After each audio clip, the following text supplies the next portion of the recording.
Recently, our client John met his banker to discuss plans for a clean energy building. What he found was a shared passion for building something more. Momentum for change. First Horizon Bank. Let's find a way. Go to firsthorizon.com/John. A choice right now between fear and love. It's just a ride. Out of the dark night of ignorance and into the shining light of truth. Expanding reality. A population of citizens capable of critical thinking. We don't see things as they are, we see them as we are. There's a level of reality where everything dissolves into an ocean of energy. We empower our experience by insisting on our authenticity. That's very profound. Very. Expanding reality. Welcome to Expanding Reality. I am your host, Brandon Thomas. On this very special episode, we have Crrow777 coming by to talk to us about all things amazing. Make sure that you check the show notes for him, guys. Crrow777Radio.com. Unbelievable show.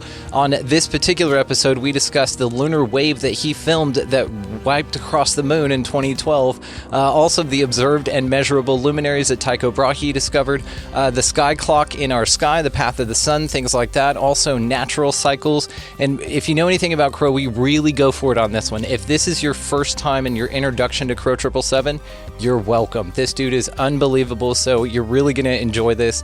While you guys are checking him out in the show notes, check out expandingrealitypodcast.com. That's where you can sign up to become an expansive insider and get all of the bonus stuff as well. This is a value for value system, so if you feel like contributing, support the mission link down in the show description as well is how you do that.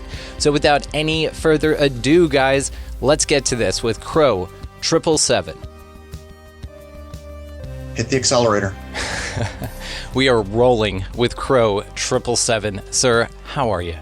I'm good. Thanks so much for having me on, Brandon. Absolutely. It's a goddamn honor, to be honest with you, so thank you so much. Also, just up top here, not always a fan, actually never a fan of the wars and why they occur, but I am a big fan and have high reverence for folks who decide to join the military in service of their country and other countrymen and fellow humanitarians. So I just wanted to thank you from the bottom of my heart for your service, sir, because I know you're a Marine. So thank you very much. And just wanted to get that out of the way up top. Also, fanboy out on you here. Huge fan, man. You're absolutely incredible. But for my audience that's not familiar with you yet, do you mind telling us a little bit about you, brother? Okay, I guess I'll do the big rewind. So I quit corporate life in right after the big 2008, crash debacle real estate thing. And when I got there, I thought, well, how am I going to pay my rent? And then it came to me, I don't care. I want to do something I want to do now. So I dusted off my telescope that I'd purchased in the 90s, and I started filming like a banshee night and day. And on the actual true autumn solstice in 2012, I accidentally filmed what's been coined the Lunar Wave. I held on to that footage for a year. I kept filmed a lot of other interesting things. And finally, people kicked me enough that I opened up a YouTube account. I was a webmaster at one point. I was not thrilled with social media. Look where we are now. I knew it was coming. But I posted it and all hell broke loose. Immediately, everything changed. I had to change my phone number. I had to change my email. Just everything exploded. And within 30 days, the flat earth movement fully kicked off and everybody was citing that video. So that's how I came to be so well known. And since then, my partner on Crrow777, Crrow777Radio.com, Jason Lindgren, put together a 2-hour real film on everything I filmed over the half a decade that I did film night and day, all the interesting things. And that's a movie called Shoot the Moon. Along the way, I hung up my scope for a while just because it's so much work to do that. People have no idea. And I opened a podcast, and the podcast too has been wildly successful. And just so folks know, anyone who's a member at Crrow777 Radio at any level gets free access to Shoot the Moon. And by the way, when I first put out Shoot the Moon, I didn't think anyone was going to touch it with a 10-foot pole, because I'm saying what I feel about NASA. I'm saying what I feel about everything. And at first, nobody touched it. And then Jason submitted it to like 30 film festivals. To date, we now have 10 laurels have been awarded to that film. So the human consciousness is changing, and people are more prepared to open their minds and consider ideas that used to be out of this world. Dude, absolutely. And your Lunar Wave, I actually brought up on a members panel the other night. I was screen sharing. I pulled your TikTok up. So you're on TikTok. I'm going to be linking all the ways, of course, to find you. But pulled your video up and shared that, and we were blown away. We were actually, it was in reference to a Project Bluebeam episodes that we were doing about holographic technology and things like that. And so we showed your footage, and so it's fascinating. So do you mind walking my audience through the 26th of 2012? What happened? So the 2012 Lunar Wave? It's September 26th. Yeah. So, I see what you're doing. Yeah. So they announced the equinox like they always do on the wrong day. Later on, I found out it was truly equal day and night on the night that I filmed it. For a long time, I thought it was tied to the equinoxes, which isn't necessarily true. By the way, the first guest I ever had on Crrow777 Radio just filmed the Lunar Wave 2 nights ago, maybe. His name is Chris. I had him on as CD. Rose could direct anyone. He did it in a live stream. Actually, Rose was watching the live stream, but he has also filmed it in front of Jupiter. Someone else, I don't remember everybody, but it's been filmed in front of Jupiter, Saturn more than once, in front of the moon. I don't know how many times now. It was a hell of a thing when it happened, because the world blew open wide, and suddenly I was on the world stage, and I'm thinking, what just happened here? And half the people wanted to say that I faked it, and the other half were blown away. And this went on for a year and a half, and then it started to be, you definitely faked this. How come no one else has filmed it? And then fate took a silly turn. I was the second known guy to film it at the other equinox, near the other equinox, year and a half later. And so, again, all hell broke loose. And then eventually people started filming. I remember when I was announcing, I think it's been filmed 30 times now. A couple people tried, one guy in particular who filmed it said he saw a plane do it. But it was sketchy. The whole thing was sketchy. And when we called him out, I kept asking, well, how come no one else has seen planes? And I was pretty hard-nosed about this early on, but the truth is I don't know what causes the lunar wave. If I was going to rename it now, I would call it a firmament wave, because we know it's been filmed in front of luminaries, Jupiter and Saturn, which tells me that anywhere across the ecliptic, or the path of the sun, moon, and so-called planets, it's filmable. So probably it's filmable anywhere if you could get a backlight to see it. But the point is, if there is some supersonic thing that is silent, that is so fast you couldn't possibly see it, but then I've seen other supersonic bow waves, and they leave 5 waves, not 2. Each protrusion on the plane, each tail wing, the upright tail wing, the frontal wing, and the nose of the plane at that speed all leave what's called a bow wave. So a lunar wave is always 2 waves. They're crisp. They've happened when they've happened. Some of them are more subtle, to be honest. I filmed some where it's like, whoa, did I just see that? But as far as I know, nobody knows what it is. And my best educated guess at this point is it's a wave in the firmament. And I am on the record as having said, I think space would better be described as a liquid. The Bible and other places also say that. So the firmament, biblically speaking, would be separating the waters from the waters. And I think there's truth to that. You know, it's a fascinating video. It's a fascinating perspective. And so we have the flat earth conversation quite a bit here, because I don't know what the hell's going on, but I want to get to NASA here in a second with you. But one of my favorite ideas about this, and I'm just curious about your opinion, have you heard of this, the Terra Infinita, the book? There's another one, Navigator Beyond the Ice Wall, that this gentleman created. Basically, is that a new book? Yes. So brand new, published this year. It's at Nos Confidon on Facebook. There's like his only place, and then TikTok's gone wild with this. That's actually how I haven't found read it. Yeah, I haven't read it. This idea, though, of this expansive plane, and basically that there's a lot of different realms or worlds. So like our world is right here, for instance. And so basically it describes that the extraterrestrials would then be not that far away. They would just be coming from the Pleiades, which is really right here. And then, Orion, which is really right here, right? And so the idea of this expansive plane is something that I find absolutely fascinating. That's one of my favorite ideas about the whole flat earth concept, because I find it very intriguing. Again, because don't believe a thing NASA is saying. And again, I want to get to that with you. But what do you think about this idea of this infinite plane with multiple worlds that perhaps do have firmaments or this type of energetic bubble? And maybe it's an energetic barrier that you can cross once you get to a certain level. Us being so primitive here, perhaps it's not an option for us. And so we're a bit more contained. So we kind of stay in our own yard, as it were. But what do you think about this idea? So the overall idea, let's apply some logic. Some of the things you've said are a bridge too far for me, because I'm all about boiling down an idea to the simplest I can think about it so I can get somewhere, and then applying the only truth I can find in this world, which is found in the natural world. There is no lie in nature.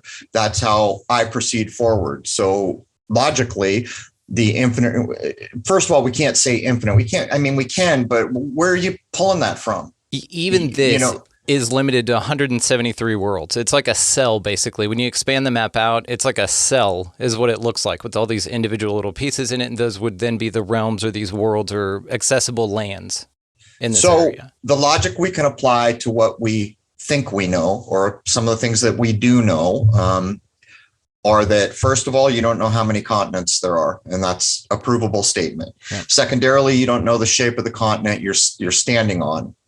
Tertiarily, you don't know how many land masses there might be. And so every one of those things that we can logically know and deduce from solid logic opens up the door to all the ideas you're going. Part of what happens is people start drawing maps, and that's a supposition. And people start saying, well, there's this much many miles, or this much, or it's infinite. Those are suppositions. It's fine to push your thinking, but to present it as fact, that's where I kind of have a little bit of issue. And aliens is that, by the way. I have no doubt that there's probably other kinds of beings. Every culture from the beginning of time has talked about angels, dakinis. I mean, it goes on and on. In meditation, all these consciousnesses you can meet. So logically, I know that's an acceptable idea, because if I ask myself, is what we call Earth living? For me, that's an absolute yes, which means when I look up at other luminaries, is there consciousness? For me, that's an absolute yes. This is not random. A jet plane didn't fly through a junkyard and this is the result. This is conscious, it's a consciousness, and it has rhyme and reason. And not only does it have rhyme and reason for us, it's the only truth we can find in this realm. It is what it is. Nature does what it does. No man can change the stars, these kinds of ideas. So the door is open to all that thinking, and I'm glad to see people moving away from the spin cycle, as I like to call it. And we'll see where it goes. But I would just caution people to, if you're making a supposition, then call it a supposition. We think this is possible, or our ideas are leading in this direction we can't quite prove, but we think it's a solid idea. It's important because what we're trying to do here is leave fantasy. We currently live in a world where damn near everything we know is wrong. And in that, it means we're like a computer, bad data in, bad data out. In other words, almost every decision we ever make is coming from a place of error. And this is by design.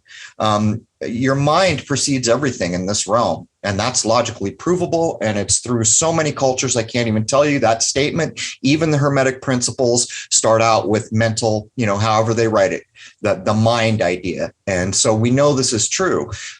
We maybe can't prove all the way, but it's close enough that I don't have a problem stating it, that our minds help shape what happens here. And I think that's pretty much demonstrable. Like, look at right now, nobody's happy. All the system, no one has faith in it. It's like a wet blanket was thrown over the world.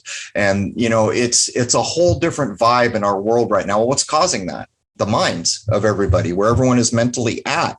So those are the ideas that I would lay down. And I guess I should probably back up the first thing I said. You don't know for sure what the shape of the landmass you're standing on is. If you go get a map, say a Gall Peters, then grab a Peters, then grab the one that was in your high school, I think it's called a Mercator projection map, and set them all next to each other, none of them are the same, which logically means none of them are correct. Right? Just because one got used more than another. And by the way, in many of them, what's called Antarctica becomes infinite across the bottom. And, they're saying, oh, we're on a globe and we had to do all this to make it flat. And well, I'm sorry. The moment you went to space, which you did not, and took a picture of a continent, that should have been the shape of a continent for all time, regardless of aspect ratios or anything else. By the time you get into navigational maps, that doesn't matter anymore because you're closer into the map. You're looking at streets or mountains, whatever. So these arguments that are put forward, which are fallacious, demonstrably so, teach us that we don't know for sure even the shape of what we're standing on. And when you come to that realization, then you're going to start saying, my word, how many land masses are there? I once saw an ancient, what I consider ancient Buddhist map, and it showed 33 land masses. And this was an old map, and I've searched and searched. I wish I would have held on to it. It was online early on, and I didn't copy it. I should have. I knew that we were going to censorship, but how do you say that that's not possible? You really can't. You can't. And so that's where we're at. And everybody's searching now, which is a good thing, by the way. Everyone should be kicking the walls. Yeah, and that's exactly what we do here on the show. Your belief is the enemy of knowing. I completely empathize with that. That is one of our tenets as well. It just seems to be that these interesting ideas, and just like you said, most of this place, I know what's not going on, but I'm not 100% sure of what is going on. But what's not going on leads me to the inverse questions of. So that brings me to NASA. What is going on with NASA in your mind? Space agencies are a club. Every single one of them, and they were put together to do one thing. This is my private point of view, and I can back it up, but I'm not going to right now because everyone has to come to their own conclusions. They're here for the single purpose of ensuring you know nothing about what's going on over your head. Descriptions, all of it. I recently did a show on Tycho Brahe, and this, well, I don't really have heroes, and it's, I did say that a couple times in the episode. It's a little bit silly because it's just something that I admire more than a lot of other things, because who the hell knows? Maybe this guy was a tyrant. He lives, so you don't know, but we do have records of the work. And here's what happened. This man spent his whole life. He was an aristocrat, by the way. So he had, at different times of his life, pretty big finances to build observatories and things before telescopes. And he got to, wait for it, 777 stars. So here I am all this time later covering him. I don't believe in coincidence, but 100 or 1,000 and no, what was it? I forget how many actually the data gets crunched on. But I did a show on him because how is it that a man who did all this observation, gave us all this information, who Kepler was kind of like his whipping boy, didn't know how to use his tools, stole or inherited all his data, and still backed up Copernicus, who said, nope, sun's the middle of it all. But Copernicus and Kepler's models were wrong. And that's what Tycho was fixing, was Copernican errors. Like, wait a minute. There was supposed to be an eclipse, and you're saying this is going to happen in 6 days or something. Your calculations are wrong here. That's what he went to fix. So supposedly Kepler took his information and is still trying to force it to jive with Copernicus. Here's the kick and the keister. Neither Kepler nor Copernicus ever did firsthand observation. At the time, particularly Copernicus admitted, this is all theoretical. This is fancy math. And that's what we got. And you hear the name Tycho Brahe, but nothing more. For my money, the solar system, so-called solar, where the luminaries reside and where they center, to speak like I would like to speak, because I don't have the words and I don't want to keep saying planets, which, by the way, used to mean little plane. Planet used to mean little plane. But my point here is he gave us the so-called solar system layout that I accept. And some centuries later, another man who I listened to, Rudolf Steiner, who is said to be clairvoyant and highly spiritually actualized, gave a nod to Brahe and confirmed. And I do notice some slight differences, but what's interesting, when you take Steiner's idea of spiritual hierarchies and then marry them to Brahe's model, man, from my point of view, now you're cooking with oil. So that's the way that I view it. But the truth is, Lord knows what I will learn tomorrow. And if I learn something completely acceptable tomorrow that dents what I currently accept, well, guess what? It's all getting modified. There will never be a time when I ignore what nature shows me. When I go out into my yard, as a matter of fact, I set up my telescope for over half a decade, every day with almost no fails. And I took a picture early on, just a snapshot of my system. Years later, I took another one. I realized, boy, that tree that I set up is really blocking more sky than it used to. And I hadn't noticed it. And it dawned on me all at once. That tree is telling me the truth. There is never a day when that tree didn't grow and expand. So how can I latch onto some idea that I like and freeze my growing? And I committed to myself that I will never do that again. And I'm not perfect, like everyone listening, I'm not perfect, but that is my intended goal, to continually grow and continually replace what I grow above instead of latching on. I knew people in my life who had the same spiritual ideas, religious ideas, since they were 14. They were pushing 50 and nothing had changed. And I thought, the tree proves that's not the way to go. You're not growing. You're not getting anywhere. Dude, you nailed it with this. And this is why when choosing the name for this show, I had, a few written out or whatever and expanded and all that good stuff. But I firmly wanted it to be a verb. I wanted it to be continuing, exactly like what you're talking about, so that we can have these kind of conversations and grow and expand together. I kind of feel here, as individuated souls, spirits having a, spiritual experience, whatever, human experience, that I kind of think, I use the metaphor that we're all just kind of walking each other home here. And so if you can come together in a safe way and discuss these kind of ideas in an awesome fashion and have the honorable, Crrow777 on your show to talk about this kind of stuff, then you happen to be in a really nice position for yourself to expand your reality and to grow a little bit with these informational bombs that you drop out, man, that, I refer to as choice points. Because whenever you're speaking about something, sir, you put so much effort and concentration and intent and love and focus into the information being conveyed in such an articulate, eloquent way that you can't help but stop and think about your previous belief about the idea before this information and then after it. So NASA is one of these for me. This is one of the reasons that people start questioning the shape of the Earth and stuff. Whenever you go through the examples of NASA, and again, I just kind of want to know specifically about NASA where they lost you. But whenever you look at stuff like that, you can easily say, okay, that's what's not going on. So what is going on? What are they hiding? And so that's my question. What do you think about NASA specifically, and what do you think they're hiding? So I would point out to people something that's overlooked that anyone can look up right now. NASA is government. Not only are they government, they're quasi-military. Do you need to really know more? Is there any government that you trust wholeheartedly in this world right now? Is there any military? And so you realize this is about secrets and perceptions and control. But I got out of the Marine Corps just after the first Gulf War, and I didn't have a lot of money, and I was looking at telescopes, but I didn't have the money. And just by chance, I ran into a deal where an old wife had bought her older husband, I think in his 70s, if I remember correctly, I'm not sure, this complete scope set with the hard case, all the extras. And he said, from what I gather, it's too much, take it back. So now there's this brand new open scope that went back, and it was hundreds and hundreds of dollars less, and I couldn't afford it. And for the first time, other than buying a car, I went into debt, and it was big debt for me at the time.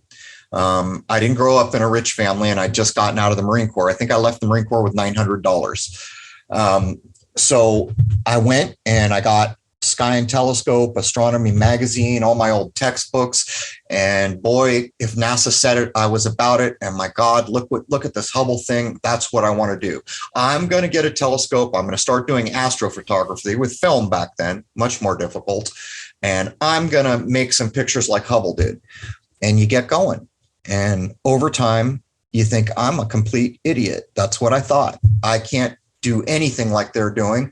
And matter of fact, I'm doing such a poor job at it that some of my things are not even in the same ballpark. lot of them had the shape. And then over time, I began to ask myself, am I the problem here? Am I really that dim-witted? I've been working at this for quite some time now. And all these other things that they've told me don't seem to match what I'm seeing. And over time, I began to realize. And then I forget what the actual breaking point was, but I remember at one point learning that the Hubble palette had been applied to the Hubble images. And this is before computers are widespread. So I'm all, a palette, what the hell does that mean? And then I realized these are all fake colors. Yeah. When I realized what it meant, those are fake colors. And people would tell me things like, well, you do the same thing. If you use Fujifilm, you'll get more of the greens. And if you go, but I couldn't get by it. And that's when I started to challenge. And the moment I started to challenge, none of the bricks in the wall lined up anymore. That's how it started for me. And then I began to realize that this is a government agency. This is the people who told us we went to the moon. This is, all the things I could lay out. And, I remember seeing the argument. I saw a guy questioning the moon landing, and he was an engineer supposedly on NASA. And he started talking about how many tons of thrust or whatever it was from the launching engines. And he said, did you see the takeoff? He's all, by the way, who was moving the camera? And I'm all, whoa, wait a minute. Yeah. Who was moving the camera? Oh, well, it's remote control. I'm all, wait a minute. He goes out to his backyard with a leaf blower and he says, this is 1/1,000,000th of the thrust or something like that, points it at the ground, and that thing kicked up a thing of dust. And you're told it was like baby powder. And all of a sudden, it just clicked. I realized all at once. And then someone said, where'd the moon buggy come from? Nice. And then it was just, it's all, how do we become so infantilely foolable? This is obvious on the face of it. And, so then you set about debunking. And at some point you realize this isn't even worth debunking. There's the kind of person who's stuck in belief. And there's the kind of person who wants to know things, who will question and be like an adult. Should I do this thing? I'm an adult. I don't need mommy and daddy. I'm autonomous. I make my decisions. That's what we've lost. We've got a world of diaper wearing pseudo adults walking around. I even see it in my neighborhood. We have like an association. It's not like a typical housing association. It's to take care of a throughway. When I was young in the 70s, all the adults said, well, we need to do this. Let's do it. Now it's like, well, oh no, we can't just spread this gravel or this rock. We better hire a structural engineer. And I'm like, what is the matter with you people? You can't make the decision to hire a truckload of rock and put it right here. We've been doing this for 50 years, folks. And that's where we are. And that's kind of how it all began to fall apart. And the sad, sad truth of it is I went out. My wife was at the dentist. I went out and I have to wait like almost 2 hours. So I go to drive and, there's a Barnes & Noble. Cool. Pull into a Barnes & Noble. I walk in. I'm like, hey, man, can you hook me up with a book on Tycho Brahe? Because we hadn't recorded yet. And I had read 3 books. I said, I'll burn out some more research and some Rudolf Steiner. And she says, sure. She gets in there. And how do you spell Tycho? And what's Brahe? And it's just, she's all, we don't have anything on Tycho. I'm all, wait a minute. You don't have anything on the man who is the foundation of astronomy? Nope, don't have it. I can order it. Okay. Cool enough. Just give me something on Steiner. Okay, well, that will be in the fiction section. I'm like, wait a minute. You're putting Steiner in the fiction section? Yep, Steiner's in the fiction. But we don't have any, but we can order it for you. And I'm just realizing, why am I even interacting with the mainstream world as if there's some sane semblance to accomplish something? So I walk over to the magazine rack, and the first thing that catches my eye is Sky and Telescope, my old beloved Sky and Telescope. So I grab it, I buy it. And I get out to the car waiting for my wife. And I said, I'm going to pay attention to every page. I got it to start looking at the improvements in sun filming tech, which there have been big improvements, actually. But I'm going to pay attention from cover to tail on how much of this is nonsense. I would put it at just about 90-something%. Complete nonsense, complete trying to explain to you why simple geometry can't possibly tell you the distance of the moon, why these calculations for eclipses are wrong, and all this damage control, constant damage control in the guise of, I'm a smart guy in a white lab coat, so you will listen to the nonsense I spew at you. And then the small percentage that wasn't nonsense is mostly star maps, ideas about where things are located, and then the rest of it is ads for telescopes and other things like that. And I just, my jaw dropped. And I thought back to my younger self in the 90s, and I thought to myself, how many years did I waste on this complete nonsense, not growing, every decision I'm making based in error, dedicating my life to complete BS. And it's astonishing.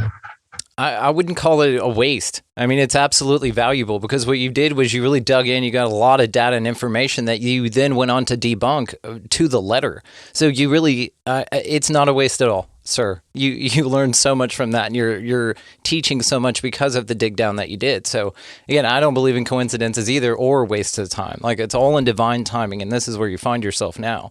Brilliant, absolutely brilliant. So what's up with the sky clock? Path of the sun, why does it matter? What's going on with that? I'm fascinated by this concept, because this argument of like that the, even in astrology, astrology, all of it's been the same for thousands of years. So if we're hurling through space, spinning, why isn't everything moving constantly out there? And why is it so consistent? So this idea of a sky clock is much more observationally valid. Haven't you heard of Mr. Hubble? The man who told us, oh yeah, everything's expanding at a couple million miles per second. And it's just like, God, how did we come to this? How did we come to this? The sky clock was a word that I came up. What I do and what you're doing is dependent on one thing. If the forces above smile on us on a particular day, and our effort lines up on a particular today, maybe we will be fortunate enough to string some vowels, some verbs, some nouns, and sentences together in that weird way that's required for someone out there to say, wait a minute, what just got said? And in my life, I've been told the same thing over and over and never got it till that one person just happened to string the explanation together in a way that was for me. And then all of a sudden the heavenly gates, the angels blowing their trumpets. It's like, holy smokes. But that's what you and I do. And so when we think about the sky clock, I realized if I talk about astrology, the astronomers flip me off and leave the room. If I talk about astronomy, the astrologers flip me off and leave the room. I said, this is a problem. These two things, in Tycho Brahe's time, there was no difference. Yes. It was all the same thing, and as was alchemy, as was spagyrics, which is the proof of the truth of nature inserted into what we now call science, which he was just observing the creation in his time. So I came up with the word sky clock, and lo and behold, the heavens parted and the angels played their little golden trumpets, and the astrologers and the astronomers could sit in the same space and reconsider. Because what is a sky clock? Somewhere deep inside me that feels right. I just don't quite get why it feels right. And so the sky clock is basically the arbiter of our existence. It's what it is. And as above, so below, all these ways we could describe the relationship to how we live in the 3D material reality that we are in, to the point where I was thinking of trying to roll out a new law, because it occurred to me that there's no difference between angles and time. Did we get robbed there too? This nebulous idea of time, isn't it actually just angles?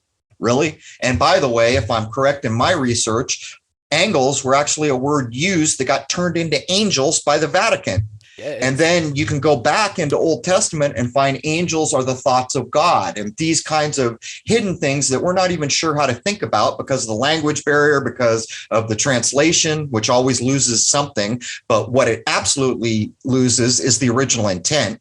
Because if I go to a different culture and I say, in their language, you got bats in your belfry, they're all, what are you talking about? What is a belfry and why would there be bats in it? If I come home in English, everyone says, oh, he's saying a guy's crazy. You lose all the nuance of language. So the sky clock, as a matter of fact, Steiner put it really well, and I'm still wrestling. He said something to the effect that all occurrence here is a spiritual reality that's already happened. And so there's a lot more to it, and that's a very simplistic way to kind of spit it out on the table.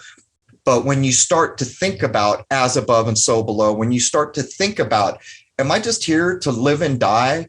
Are there truly spiritual ladders I can climb. I can get up rungs. And is this place a boot camp? Do I get to graduate? Am I dying, or am I going to have to come do this 8,000, 10,000, a million times? What's going on here?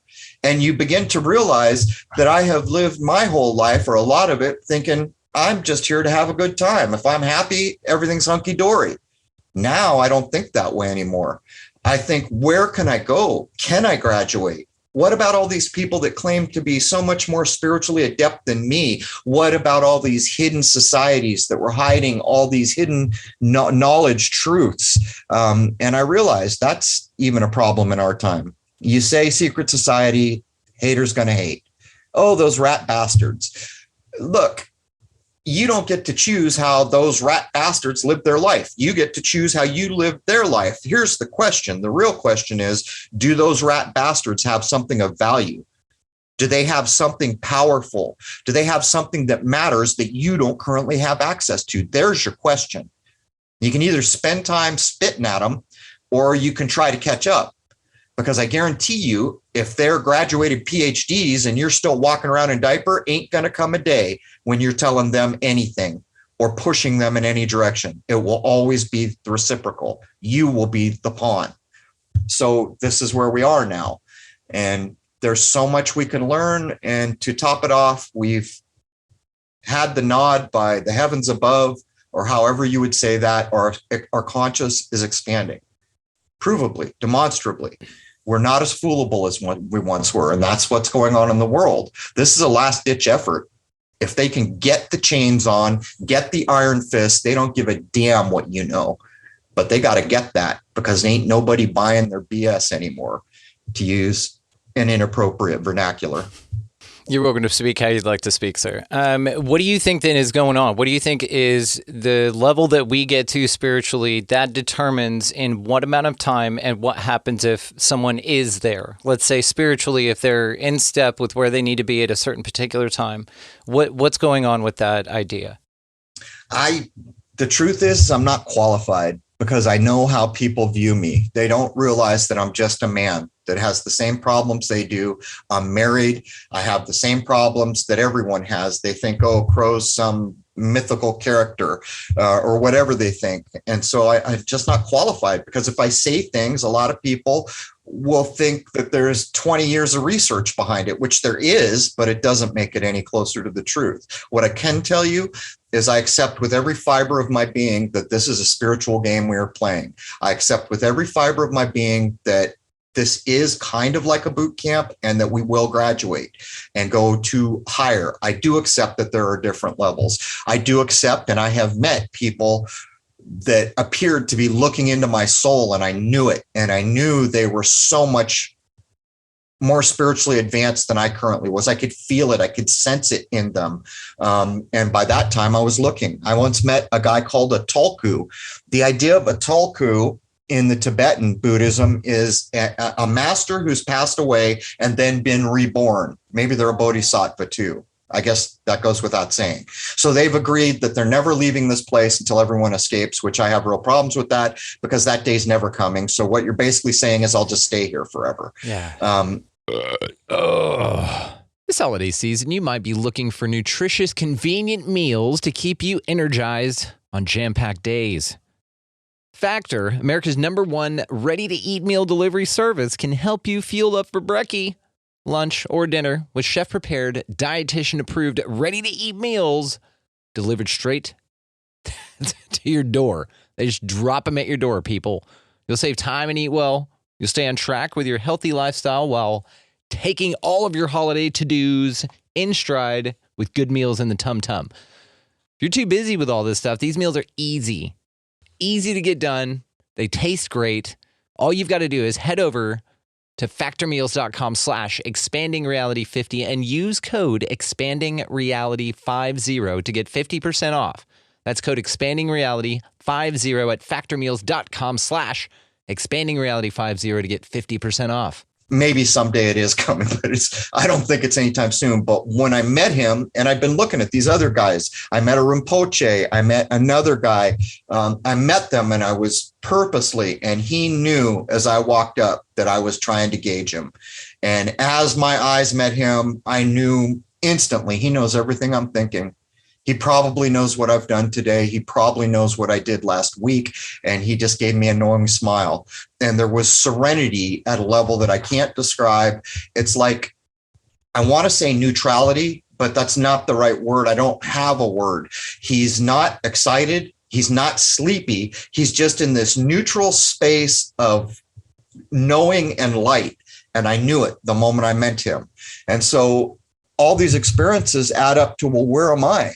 And I had to face the sad reality, which I didn't want to at first. I wanted to make up lies and use my ego to protect myself. I'm wearing diapers. I am literally wearing diapers. I am almost 60 years old and I am wearing diapers. I was 30 something or in my 40s when I was still asking myself, do I feel like I'm grown up? How can that be? How can that be? My parents' generation were not like that. The men were men. The adults acted like adults. Unfortunately, they were deluded because they hadn't benefited from the awakening yet. But the point is they were not do-nothings, know-nothings. They could accomplish. They acted like adults. We don't see this anymore. And when I had to look at myself, that was it. I said, I can't live with this. I can't live being in diapers. I have to do everything I can to hold up my end of what I've been given here. You know, Neil Donald Walsh was like 60 before he wrote the Conversations with God series, and now he's selling like millions of books all over the place, and he's changed, the world for it. So, again, the wasted time thing, I'd like to relieve you of that burden, sir. I think that you're right on time. It's not, let me qualify that. It's not necessarily that. It's the problem is that I know this was imposed and I know we fell for it, but it's not just my lifetime. You're right. The complete history of my lifetime is what makes me now. So I get exactly what you're saying, but I think of my parents. I think of their parents. My dad's father was a captain in the Navy during World War II. Well, I know something about the military now. I was in the Marine Corps during their last theater of war, as they like to call it on the news. It doesn't have to be this way. This is all a bunch of pawns in the dark being treated like chattel, and it doesn't have to be this way. And what's going on now, it can't last. It can't succeed in the long run. But what is the long run? Are we talking 100 years? Are we talking 50 years? Are we talking 300 years? What are we talking? But nature has proven to me that anything that requires this amount of energy is unsustainable. You want to cover up the sunlight with planes that spray crap in the air? Go ahead. How long can you keep it up? You might do it for someone's entire life, but you're not doing it for 3, 4, 5 generations. It's too much effort. You can't continue to do this. The return is not immediate. In other words, in nature, I expend this much effort to get this much back in some other way. It's an even spin on the wheel. At no time are you wasting it. No time, and so I look and I see this is unsustainable, but that's not good enough because there's going to be a lot of suffering now. And we know it. The train wreck has happened. We're waiting for a body count. Maybe the body count's not even complete. Who knows? But in the short run, if we don't just simply recognize that everything's an offer and start saying no, probably the younger people in this world are going to pay one hell of a heavy price for what we did. The so-called adults in the room now. That's me. That's you. That's, all of us who are supposedly grown-ups. What are we doing? Why are we allowing this to happen? I went out and I refused to wear a mask. I was booted out of so many places. But it wasn't that I wanted to make a point. Spiritually, I couldn't do it. I couldn't live with myself if I did that. The Creator gave me my spirit. Your breath is your spirit. At no time will I squander what the Creator has granted me, the divine spark of life, my spirit, all of it. And I was put in a position where now everybody's at odds in a way that it's not a choice for me. I cannot do it. I can't live with myself if I do that. And so it was a terrible time. But if tens of thousands of people would have remembered what was commonly known 50 years ago, that your breath is your spirit, maybe more people would have said sorry. And they didn't realize. They thought this is a mandate. A mandate's not a law. And by the way, we don't have dictators. So a president can't make a dictate to the people. That's what the three branches of government are supposedly for, right? And everyone just forgot everything, and they did it. And that's how we got here. But now there's a lot of people who have remorse, I think, with some of the choices that they've made. But this is it. We are at the crossroads. What's to come for probably quite a while to come is being decided right now. And unfortunately, if you want to sit and point and blame someone else, you forgot to look in the one place where you could have done something, in the mirror. I agree with 100% of everything you're saying right now. What do you think about the idea of that a couple of generations ago, people were way more controlled, way more passive, and that something like this would have gone pretty easily? I mean, there were a lot of examples of this in history of where they just kind of went along, but it wasn't as forceful because there wasn't such a resistance. You see what I'm saying? It feels like now and through our generation, and the reason you and I have been planted in these vessels at this time here is to facilitate this awakening for those. Again, we're just all kind of walking each other home is what I feel. And so right now is where we need to be due to the tumultuous nature of our environment. And I see this as like the Shiva moment for this idea that started well over 100 years ago that's now led us to where we are, that was inevitable anyway. And it's to cycles, which I want to talk to you about here in a second. But whenever I look at this now, I see this as the Shiva time. This is the clearing out so that the new can be reborn. And it's a necessary part of the evolutionary process, especially when we've been led so far astray. And when we had everyone roll over with the masks, with the mandates, with all of this stuff, with the lack of common sense. And it seems like, that there's kind of like a yin-yang type model going here. As folks like you and I and people that carry our sort of genetic curiosity, and question their reality and what they observe in their reality that doesn't jive with what they're being told, as that happens, that's an enlightening process, which then spreads a little bit more enlightenment, but also in the inverse as well. You got the duality here. So we've got a darkening, we've got an entropy, as far as cognitively for a lot of society. And that's why we saw the rollover. So it seems again that there's this game almost being played here. Like you said, a spiritual, I'm not a fan of the word warfare, but what I'd like to say is like a game, or like experience being played out here. And there's white hats, black hats. It's more of a Westworld thing in my view. But whenever you see this like swelling and deswelling of these two inverse polarities, you get this sort of these swell moments. And this is what I think that we're in now. So to say that and I believe that comparison is the thief of joy. So to look back 20 years ago and to say that we would have rather had that model imposed here now, it's a natural progression for us to go through this. It has to go to this extreme for it to collapse in the way that it's so obvious. And this is why folks like you and I can see that it's so damn obvious. And so we're lighthouses, man. We put up our lighthouse and we say, hey, anybody that'd like to come, at least hear a new idea, here we've got one. And those that really find this enlightening, as you said, we string a few words together that can light up somebody and just snap them out of this existence that they've been in and been trained to be in. Because, these ego structures and these lessons that we have early on are super necessary for the survival of this environment. But I think breaking out of it and figuring out that it's all bullshit is part of the experience. And it's a choice that you make here. And so we just step our lighthouses up and we say, here you go, guys. Here's what you think about it. Now, again, to the cycles thing, this seems to be a progression. It seems to be a swell, an ebb and a flow, if you kind of look back a little bit. And maybe this happens on these super long cycles, like what's marked as the precession of the equinoxes or whatever. So do you think that there's a cyclical nature to sort of the consciousness evolution on this realm, whatever we're in? It's provable. And by the way, I'll accept your offer. I'll ride that bus. That was well said.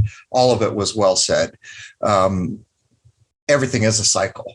And nature proves that there is no other way, because the only way for a thing to continue on without a battery, without a new tank of gas, without all the synthetic things that men and women create, is to be in balance, like nature shows us, where water will become steam and one thing will become another, and a tree will rot back into the ground and become soil for more trees. And it's an endless, perfectly balanced cycle, which we used to study with a method called alchemy. So what you're saying is provably true. And by the way, it's not just, we can demonstrate it.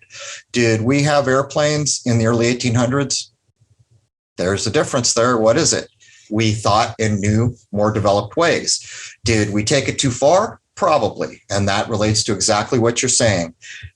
As you and I breathe in and out, there is a proof that what you just said is true. The swelling and the diminishing. Everything can be related back to the truths in the natural world. The problem with what we have right now is the synthetic nature of what's gone on.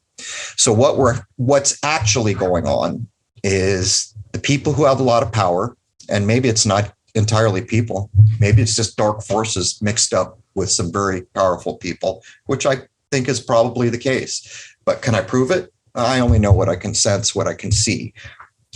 What they're doing is realizing they can't be gods of this world.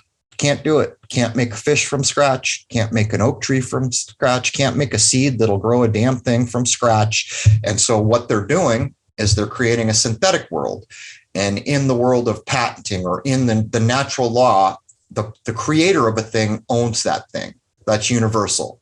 So they're creating this synthetic thing, which is a pale shadow of the real world. And what they're attempting to do is make the real world so unpleasant that you're going to sign up for their little Ready Player One virtual reality synthetic show, which in fact they do control.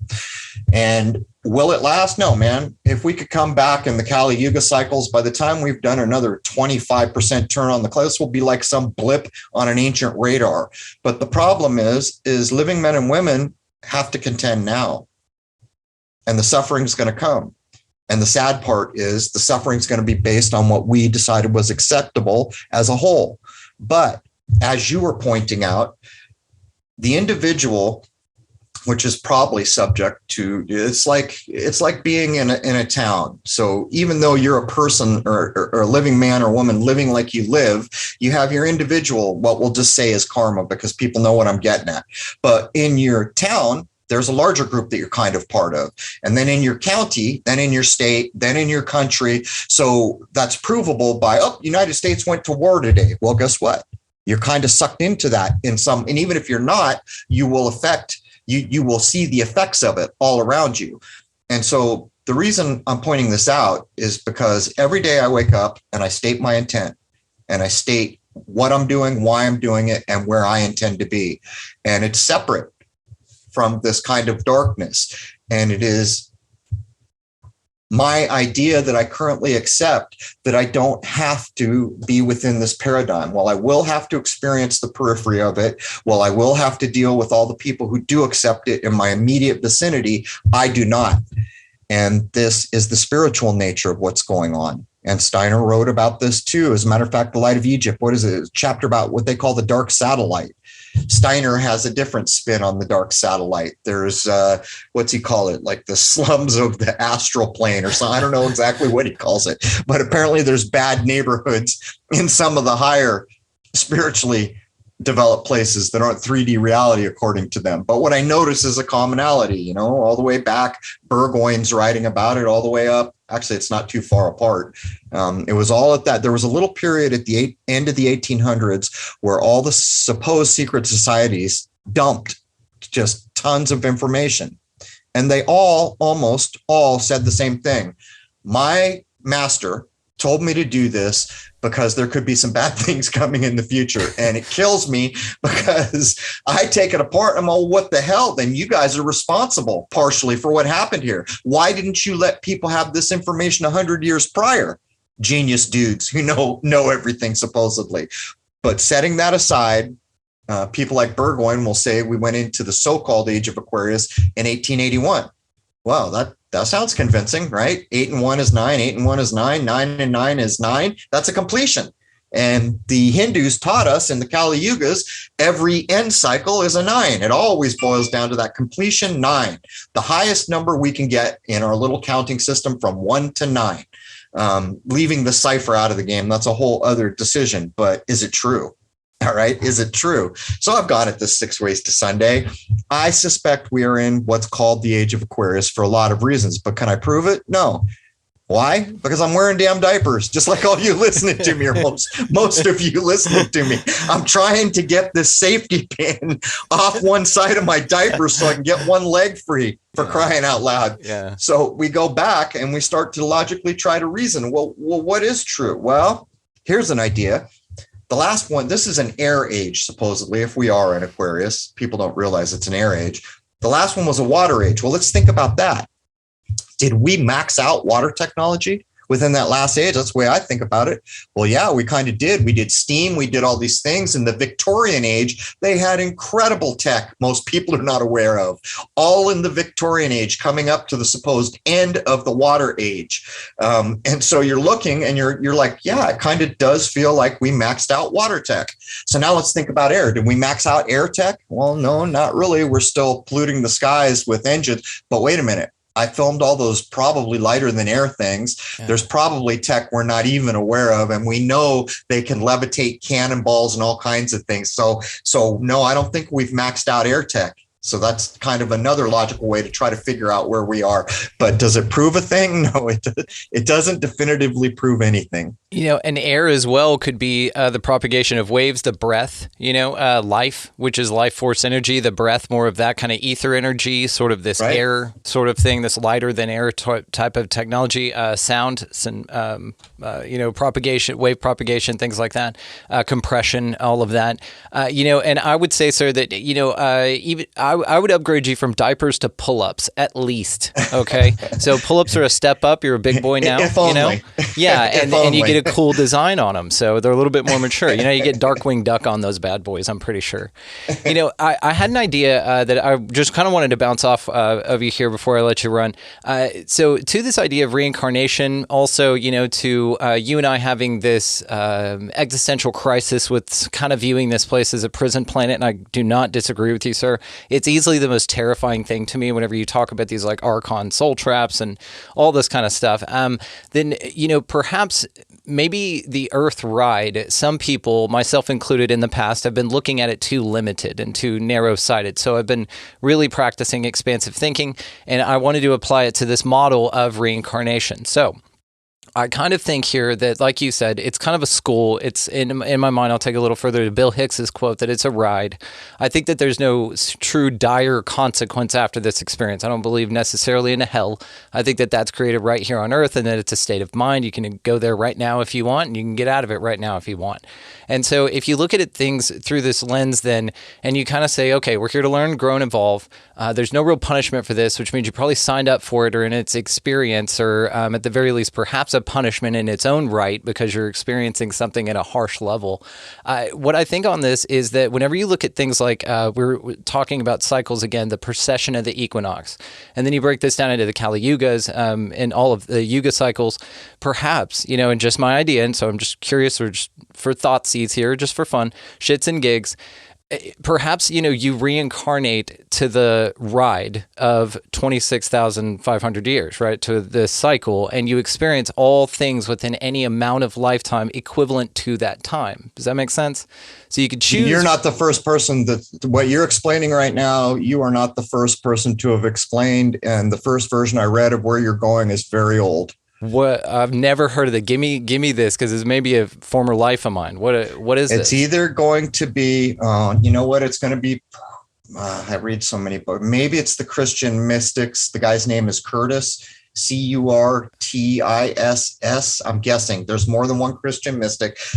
It might, I don't think it's Steiner. I'm pretty sure it's not. And there might be a slight reference in,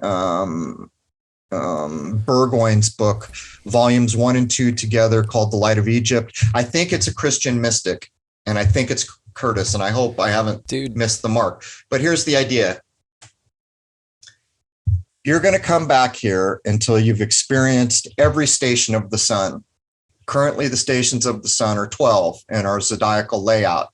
That's why there are 12 apostles, because other than the religious ideas, it is also referencing the truths in nature, which we currently divide by not 13, because we don't use the moon anymore. Don't ask me why, because we should have at least 3 or 4 calendars if we were sane, but we do it all by the sun, except the Vatican, who borrows the moon in the Jewish solely lunar cycle when they got to place Easter. But the 12 stations of the sun. Those are the 12 saints. The Devil's Pulpit does a very good job of showing you the truth behind that, which he got through a hidden Masonic text, which he got his hands on. The idea here is that not only are you going to experience every gender, but you're going to have to master each sign of the zodiac. So the lion-like ideas, you got to master that. And if you do your whatever it is, 12 incarnations, or I think it was actually more like 100, I don't remember. If you do your 100 incarnations in the sign of Leo and don't get it, then you're not done. You're going to have to come back, do some more Leo. And what's interesting about the idea is because when you try to apply it to how you see people, sometimes we see a person and we're like, how could that individual be acting like that? What's wrong with that individual? But the truth is if there is anything to astrology, which I am absolutely not in doubt that the energies that drive this place are there. When I took my first breath, I was inhaling the possibilities of the future in the spirit of that moment when I was created at the zygote and the divine spark of life came to be for me in this incarnation. The sky clock was offering the energies it was offering at that point. What we find is that there is so much variety, and people called old souls sometimes because of the way they seem. And I can't discount that idea, but it's terrifying. Can you imagine? Even I don't even know if I've got it right. 100 years times 12. Well, I do know. Okay, I do remember. I'm pretty sure it's Curtis. You know the old. What are the guys' names that come knocking on your door? The religious Jehovah's guys. Witnesses. Jehovah's Witnesses have the 144,000. Yes. Yes. So the Christian mystics say the real truth to that number is what I'm telling you. When you multiply 12 by a certain number, you get the 144,000 years you got to spend here. If you settle each sign of the zodiac in the appropriate amount of time. If you don't, you're going longer.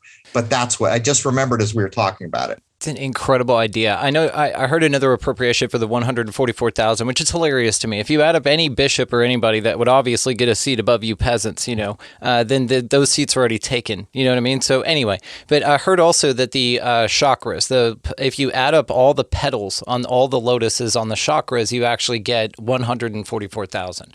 So it's like this another appropriation or way of viewing it, perhaps more energetically.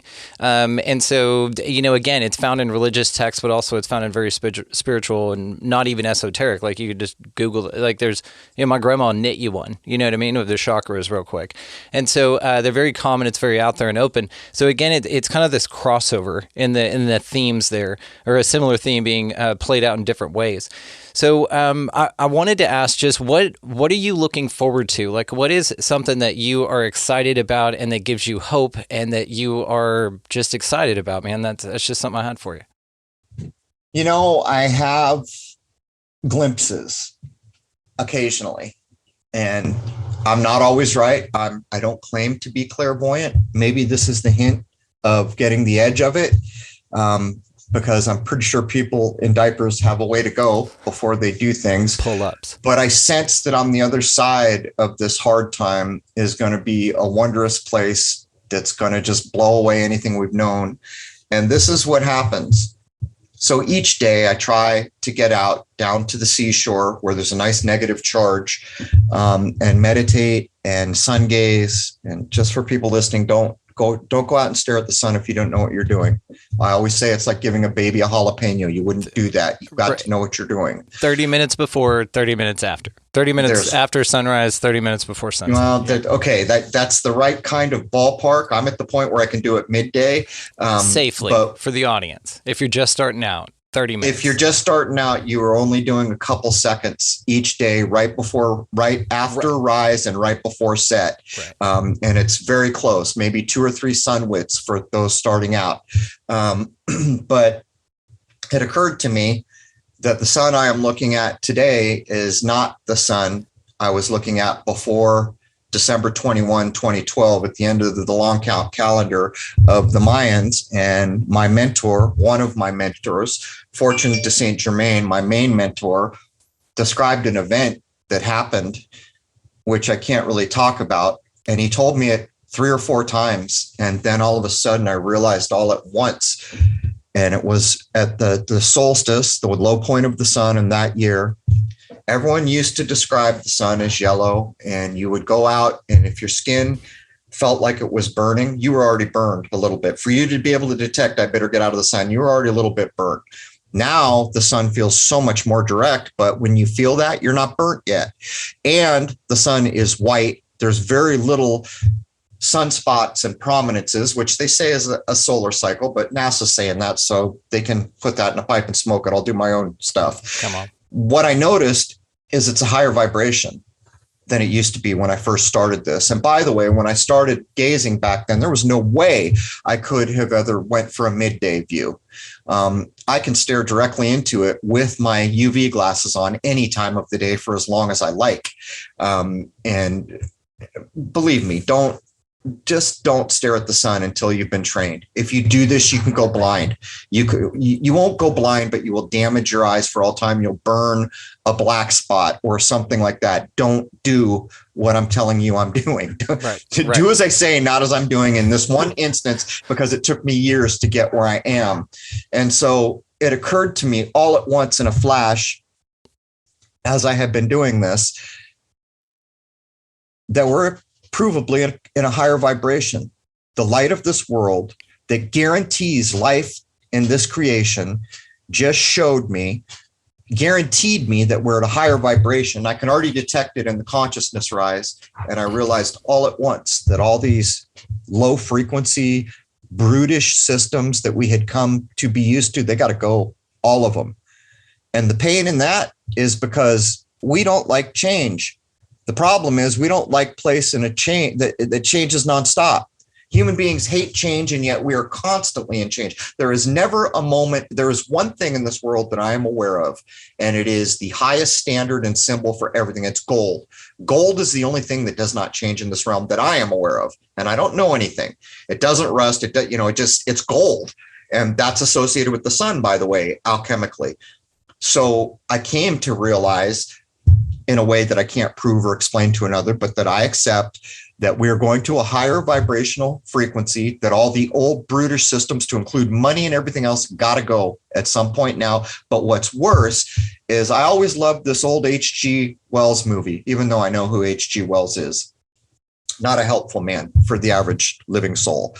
He wrote Time Machine and Rod Taylor's version. I used to love that when I was young. And as I'm watching the Time Machine, I'm sorry, I lost my track. Where was I going? Time Machine, H.G. Wells. The fantasticness of going there mentally. But you said it's not that useful. Yes. Okay. So what it proved to me is that all those older systems have to go, which means on the other side of that. But H.G. Wells had Morlocks, and I'm very good at patterns. I'm very good at spotting.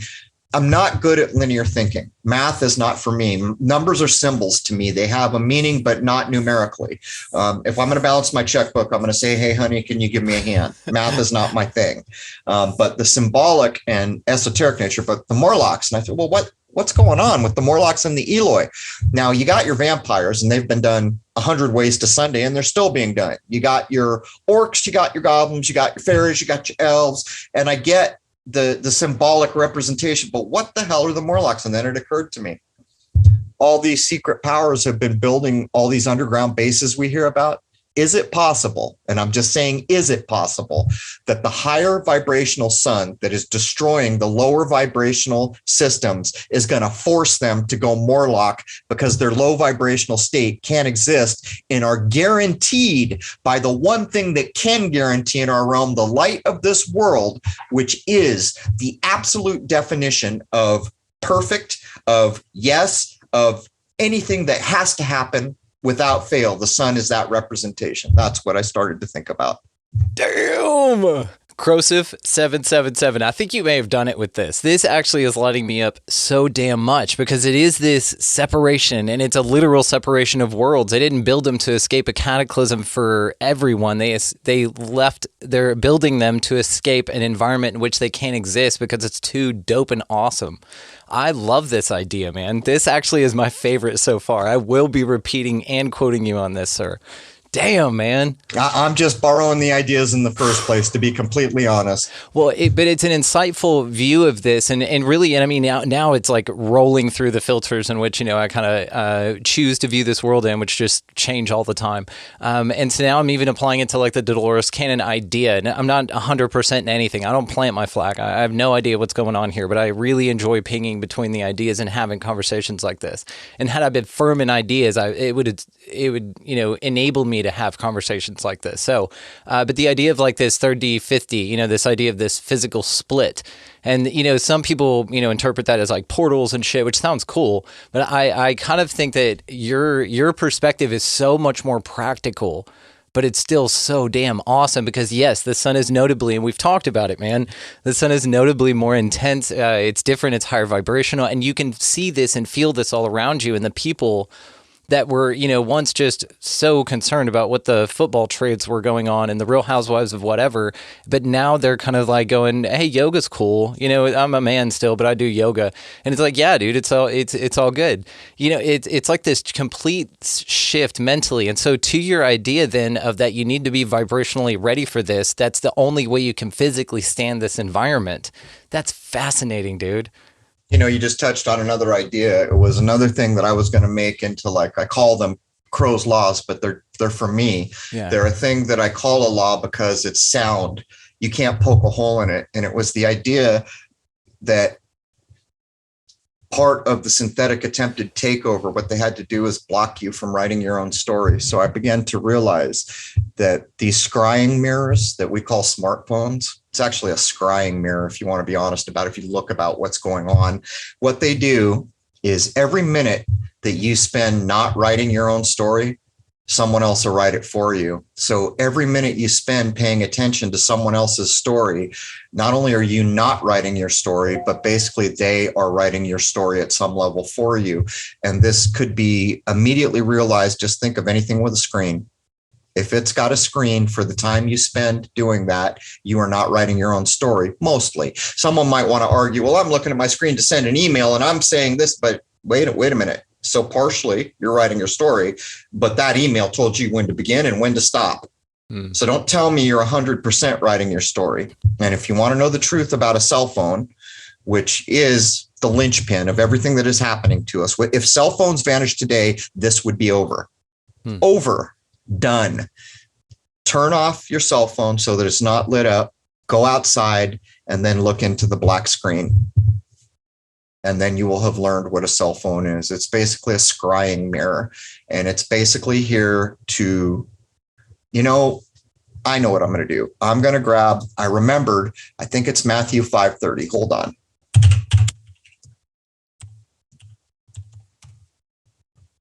Matthew, there it is. Okay, so here's what I want to add to what I just said. Matthew 5:30, and actually this is the NIV, which I don't appreciate. I'm going to go grab the KJV. Just a second. You're all good. Hey guys, check the show notes for Crrow777Radio.com. All the ways to find him located down there. Check his show out, guys. He's over on Rockfin as well, which we are a part of. So go check him out. Linked in the show notes. So check it out. I'm having a little trouble getting to the KJV. You're all good, bro. This is real time. You're fine, man. Oh, there it is. Okay, so Matthew 5:30, and I think this applies 1-to-1 with what I just told you cell phones are.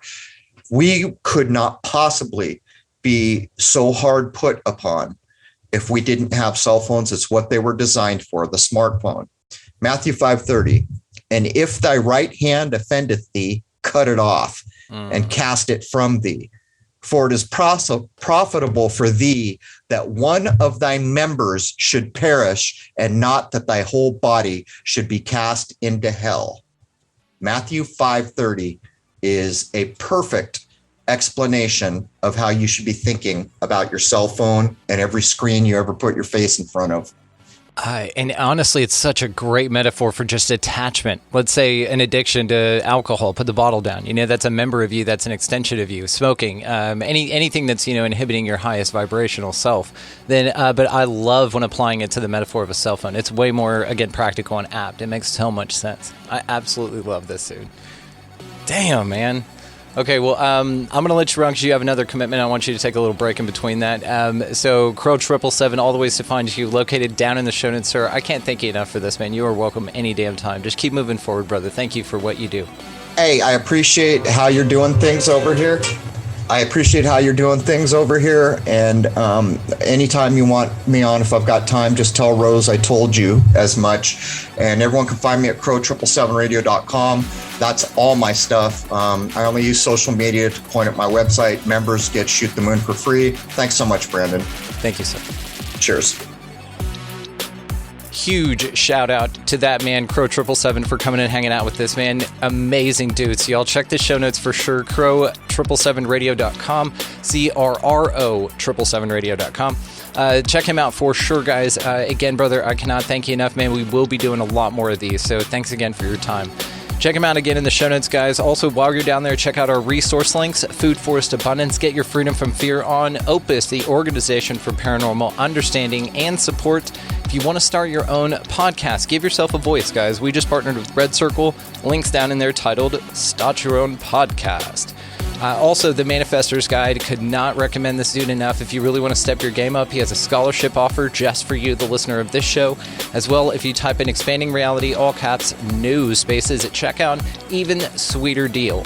Now, while you're doing all that down there, there is a link titled expandingrealitypodcast.com, and due to all the censorship, and Crow and I are in agreement with this is why I keep saying, hey, go check out the website. Check that link down there. That's where everything's at. That's links to all of the socials. That's the merch if you feel cool to do that, which we got some really cool stuff with merch coming up, so stay tuned for that. And so that's where all that kind of stuff can be found, and it's just a central hub for everything, which that's what we're encouraging, and it is an aligned audience. So aligned participation is what we're after here, and that's what the Expansive Insider is all about. That's a great way to support the show. Tons of bonus content over there. And also, if you just want to support the mission without, subscribing and signing up for all the extra stuff, there's a link down there to do that as well. This being a value for value system, I'm truly grateful for everybody that finds value in this, that actually exchanges value in that way. It could not tell you how amazing that is. And it's more than the amount. It's the engagement. So it's the belief, you know what I mean? So anyway, not to get all mushy on y'all, but there you go. So go out into this incredibly beautiful place, whatever this thing is, guys, and y'all pick up a piece of litter. Be nice to everybody that you come across. Buy somebody in line around you a coffee or a meal, something small. It goes a huge way in somebody else's life. Also, get out of the left-hand lane, because that's a huge pain in the ass.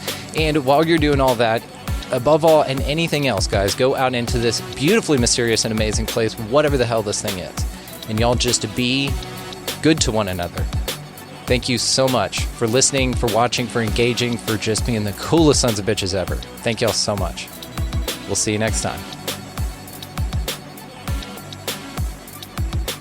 Tonight in Arkansas, there's a mother tucking in her daughter and turning off the light. A business owner is burning the midnight oil. An at-home dinner date is plating up possibility. And it's all happening under one roof. How? The power of a conversation, like the one John from Integrity Solutions had with First Horizon Bank about his vision for a sustainable mixed-use building. Now it's not just words, it's life. First Horizon Bank. Let's find a way. Go to firsthorizon.com/John. First Horizon Bank, member FDIC.